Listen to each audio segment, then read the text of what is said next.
Hello everyone, welcome back to my YouTube channel. आज हम एक ऐसे टॉपिक पर बात करेंगे जो हम सभी की लाइफ में काफ़ी कॉमन है, अपने फैमिली मेंबर्स की तुलना दूसरों से करना। हालांकि ये बहुत ही नेचुरल होता है और कई बार हमें एहसास भी नहीं होता कि हम तुलना कर रहे हैं। कई बार लोग अपने फैमिली मेंबर्स को बदलने के लिए, डिसिप्लिन करने के लिए या फिर उनको अपने हिसाब से चलाने के लिए अलग अलग तरीके अपनाते हैं। उनमें सबसे ज़्यादा कॉमन, इजी और फेमस तरीका है कंपैरिजन करना। कुछ और नहीं मिला तो कंपैरिजन ही कर डाला, बिना ये जाने समझे कि नेचर ने सबको अलग अलग बनाया है। यहाँ तक कि भगवान ने भी सबके फिंगरप्रिंट्स अलग अलग बनाए हैं, फिर चाहे वो आइडेंटिकल ट्विंस ही क्यों ना हो। नेचर भी इसी तरफ इशारा करती है कि हर इंसान डिफरेंट और यूनिक है। कोई भी दो लोग एक जैसे नहीं हो सकते।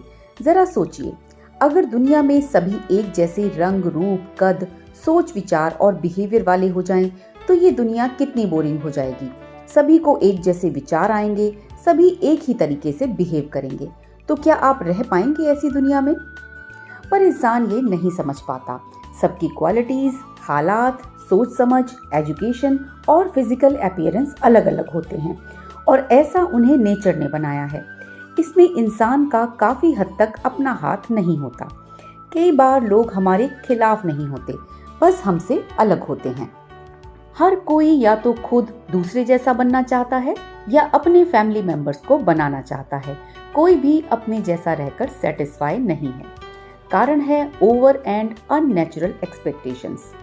पेरेंट्स अक्सर यही गलती अपने बच्चों को लेकर करते हैं, हस्बैंड वाइफ को लेकर और वाइफ हस्बैंड को लेकर, क्योंकि उन्हें लगता है कि अगर वो कंपैरिजन की पॉलिसी अपनाएंगे तो फिर हमारी फैमिली में बदलाव आ जाएगा या वो मेरे हिसाब से चलने लग जाएंगे तो फैमिली ज़्यादा खुश, डिसिप्लिन्ड और प्रोग्रेसिव बन जाएगी।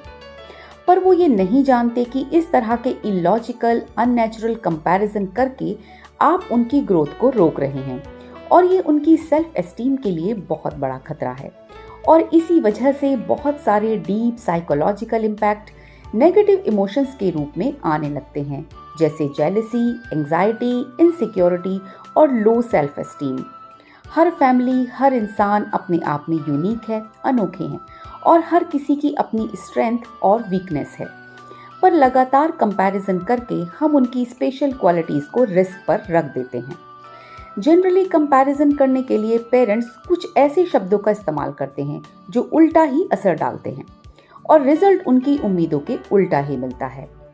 जैसे सिबलिंग्स के बीच में कंपैरिजन करना। अक्सर पेरेंट्स ये कहते हुए पाए जाते हैं, तुमने अपने उस फ्रेंड को देखा, वो कितना वेल बिहेव्ड है, इंटेलिजेंट है, या तुम्हारे दोस्त तो हमेशा टॉप करते हैं, उनके पास क्या दो दिमाग हैं। हस्बैंड भी अपनी वाइफ को पैसा ना कमाने के लिए सुनाते हैं, अपने दोस्तों की वाइफ से कंपेयर करते हैं, फिजिकल अपीयरेंस पर भी कमेंट करते हैं। यही सबसे बड़ी गलती होती है, जिससे रिलेशंस में बहुत ज़्यादा दूरी आ जाती है। इससे सुधार आने के बजाय रिलेशंस और ज़्यादा बिगड़ जाते हैं। एक सपोर्टिव एनवायरनमेंट देने के बजाय फैमिली मेंबर्स एक प्रेशर फील करने लगते हैं एक दूसरे से आगे निकलने का, और यही फीलिंग फैमिली की मेंटल हेल्थ के लिए काफ़ी घातक साबित होती है। इस तरह के अनहेल्दी कंपैरिजन करके किसी भी इंसान का बेस्ट पार्ट कभी बाहर नहीं आ सकता, बल्कि वो और ज़्यादा पीछे चले जाते हैं। यहाँ पर अलर्ट करने वाली सबसे बड़ी बात ये होती है कि लोग अपने नियरेस्ट लोगों, दोस्तों, रिश्तेदारों और पड़ोसियों के बच्चों या हस्बैंड वाइफ से ही कंपैरिजन करना स्टार्ट कर देते हैं। अब क्योंकि बाकी सभी रिश्ते तो लगभग फिक्स होते हैं, उन्हें तो बदला नहीं जा सकता। अपने नियरेस्ट लोगों से कंपैरिजन करना ही रिश्तों के लिए सबसे ज़्यादा नुकसानदायक सिद्ध होता है। लोग अपनी पूरी एनर्जी और लाइफ सिर्फ रिश्तों को बदलने में ही लगा देते हैं, जबकि ये बिल्कुल अंधेरा रास्ता है। इस पर चलकर आप कहीं नहीं पहुंच पाते। ये एक वेस्ट ऑफ टाइम और एनर्जी से ज़्यादा कुछ भी नहीं है। जब आप अपने परिवार को अपने करीबी लोगों के साथ कंपेयर करते हो तो सामने वाला इस बात को स्वीकार ही नहीं कर पाता, क्योंकि उन्होंने उन रिश्तों को अपने पर्सपेक्टिव से समझा होता है। वो भी उनकी सच्चाई बखूबी समझते हैं, पर आप उन पर अपना पॉइंट ऑफ व्यू जबरदस्ती थोपना चाहते हैं। बस यहाँ पर रिश्तों में दरार आने लगती है। और वैसे भी किसी का भी किसी और से कंपैरिजन किया ही नहीं जा सकता। अपने करीबी लोगों के साथ कंपैरिजन करना ही सबसे बड़ी गलती होती है। और बहुत ज़रूरी बात, जब आप अनरियलिस्टिक एक्सपेक्टेशंस पाल लेते हैं तब अपने फैमिली को किसी दूसरे की फैमिली से कंपेयर करने लगते हैं। आप सोचते हैं कि जो दूसरे लोग कर रहे हैं वही आपके फैमिली मेंबर्स भी करें टू मीट सर्टेन स्टैंडर्ड्स। पर उस वक्त आप ये भूल जाते हैं कि आपकी फैमिली के सर्कमस्टांसेस, पर्सनैलिटीज़ और दूसरी बातें बिल्कुल अलग हैं, तो कंपेयर करने का सवाल ही नहीं उठता। कंपेयर करते रहने से इंसान की सेल्फ एस्टीम बहुत ज़्यादा डैमेज होती है। बच्चों और विमेन के लिए ये बात बहुत ज़्यादा हर्टफुल होती है, क्योंकि नेचर ने उन्हें कंपैरेटिवली ज़्यादा सेंसिटिव बनाया है और इसके बड़े ही लॉन्ग लास्टिंग रिजल्ट्स देखने को मिलते हैं। इससे उनका कॉन्फिडेंस और हिम्मत बिल्कुल टूट जाते हैं जब उन्हें हर पल कंपैरिजन झेलना पड़ता है और अल्टीमेटली रिलेशंस खराब हो जाते हैं। कभी कभी ये नुकसान बड़ा इररिपेयरेबल हो जाता है, खासतौर पर इंडियन पर्सपेक्टिव में। हस्बैंड्स या वाइफ अपने पार्टनर का कंपैरिजन काफ़ी ज़्यादा करते हैं और इसका रिजल्ट होता है महाभारत।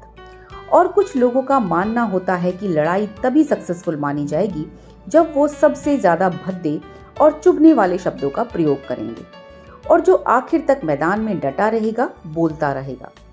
यही सबसे बड़ी इमेच्योरिटी होती है बुरे शब्दों को बोलने में। कुछ स्पाउस तो इतना आगे निकल जाते हैं कि चाह कर भी उस गैप को भर नहीं पाते, क्योंकि हमारे बोले गए शब्द इतने पावरफुल होते हैं कि वो एक हथियार की तरह काम करते हैं और इतनी गहरी चोट पहुंचाते हैं कि कई बार वो पूरा जीवन हील नहीं हो पाते। अब बात सॉल्यूशन पर करते हैं। अपने फैमिली मेंबर्स को दूसरों के साथ कंपेयर ना करके हम उनकी इंडिविजुअल क्वालिटीज़ पर ध्यान दें। उनकी स्पेशल क्वालिटीज़, अच्छाइयों की तारीफ करें, उनमें जो खास है, उनमें जो टैलेंट है और जो कंट्रीब्यूशन उन्होंने अपनी फैमिली में दिया है, उसे पहचानना बहुत ज़रूरी है। बात अगर हो तो इन चीज़ों पर हो। परिवार में एक दूसरे को एनकरेज करने का एनवायरनमेंट हो, जहाँ पर हर किसी के काम की वैल्यू हो, और ज़्यादा अच्छा रहेगा कि अपने कंट्रीब्यूशन पर ज़्यादा ना देकर औरों के काम को ज़्यादा वैल्यू दें। अपने मुँह मियाँ मिट्ठू ना बने, अपनी ही तारीफों के पुल ना बांधें, ये काम औरों को करने दें। ऐसा करने से फैमिली मेंबर्स के रिश्ते काफ़ी स्ट्रॉन्ग और हेल्दी हो जाते हैं। Try this formula. अपने फैमिली मेंबर्स की तारीफ के साथ साथ एम्पैथी और सिंपैथी का भी इस्तेमाल कीजिए। दया करना सीखिए। एम्पैथी मतलब उनकी भावनाओं का ख्याल रखिए। सिंपैथी रखिए, उनकी कमजोरियों को नज़रअंदाज कीजिए। अगर आप हर बात पर पिंच करते रहेंगे तो रिलेशंस कैसे टिक पाएंगे। फैमिली तभी तक अच्छी चल सकती है जब एक दूसरे को सपोर्ट करने का माहौल हो, और वो माहौल बनाना आप सबके हाथ में है। तो कंक्लूजन ये रहा, हालांकि कंपेयर करना एक ह्यूमन नेचर होती है, पर ये माइंडफुल होना चाहिए। फिर भी कंपैरिजन किसी भी फॉर्म में हेल्दी नहीं होता। कोई भी इंसान, चाहे वो मेल हो या फीमेल, अपने आप को दूसरों के साथ कंपेयर किया जाना पसंद नहीं करते, क्योंकि कंपैरिजन कभी आपको एक पॉजिटिव चेंज की तरफ नहीं ले जाएगा, बल्कि ये आपके रिश्तों को और ज़्यादा बिगाड़ सकता है। हमेशा याद रखें, हर इंसान यूनिकली डिफरेंट है और उन्हें भी उसी भगवान ने बनाया है जिसने आपको बनाया है।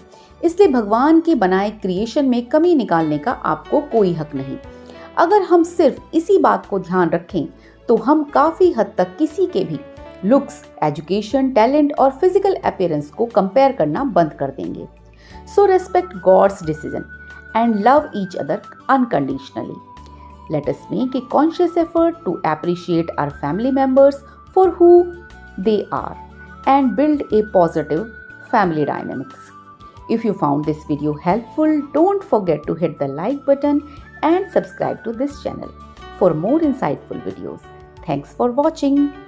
मिलते हैं next video में. Till then, don't compare, only love and support each other. नमस्कार.